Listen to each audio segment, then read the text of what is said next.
ورا كل بلطو ابيض حكايه طويله، ورا كل نجاح مشوار ما بتقاس بس بعدد السنين، لكن كمان بتتقاس بحجم التحديات والطموح والامل والاصرار والعزيمه.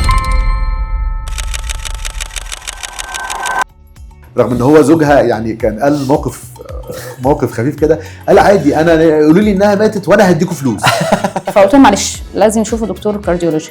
بالفعل هو دخل القسطره على طول، اصلا على حد كان جاي في الاخر يقول لي كرش باين عايز يشتغل عليه جلسات. كله كرش اصلا في الاول. حاله مره كانت متصله بيا الساعه 3 الفجر، يا دكتوره هو ينفع اكل شيبسي ولا لا؟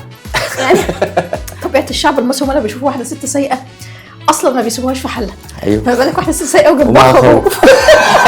امتى اول مره حضرتك حسيتي انك انت لازم تبقي دكتوره؟ ازاي تكون انت فارق في حاجه بسيطه ممكن تعملها حياة تفرق الإنسان. حياه من موت. في جزء كبير جدا من حبنا للطب هي الرغبه في مساعده الاخرين وتخفيف الامهم. كان ايه اغرب موقف حصل مع حضرتك في العياده؟ لقينا راجل جاي يجري وان هو مراته ولدت في التاكسي أصلاً. وجرينا كلنا طبعا بالالات بقى والادوات بتاعتنا ان احنا نلحقهم. كنا قاعدين عادي خالص وفجاه ضرب نار في الاستقبال، داخل لك ناس بتموت وداخل لك ناس ما ينفعش باي شكل من الاشكال تاثر. فبقول له عرفت العياده منين؟ حضرتك متحمل دكتور ولا عرفت العياده ازاي؟ فراح قال لي والله انا كنت باكل برجر تحت فبرفع راسي شفت اليافطه. مره في نبطشيه في النساء واحنا امتياز والدكتوره قالت لنا هدخل انام، خلوا بالكم من العيانين وحاجه فيهم تحت. فعلا الست ولدت على السرير وقعدت قاعد جنبها.